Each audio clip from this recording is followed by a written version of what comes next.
Ang posisyon po ng Iglesia ni Cristo ay ito. Kung ano ang tama at kung ano ang nasa mga batas natin, yun sana ang dapat pairalin. Huwag po itong pilipitin para umayon sa nais ng sinuman.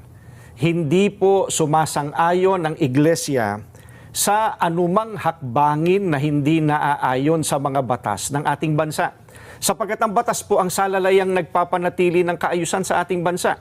Kapag ang batas ay binaliwala, ay nagbubunga ito ng kaguluhan, hidwaan at kawalang hustisya. Alam niyo po iyan. Sino mang Pilipino o mamamayan ng ating bansa na may ginawang paglabag sa ating mga batas, dito dapat litisin sa ating bansa. Bakit po? Sapagkat gumagana naman ang sistema ng ating hustisya.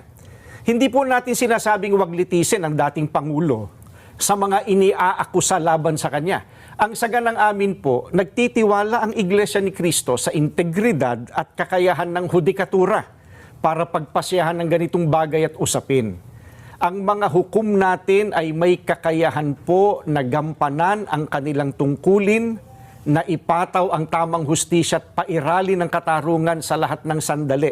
Kaya, hindi natin dapat isuko ang soberenya ng ating bansa sa iba.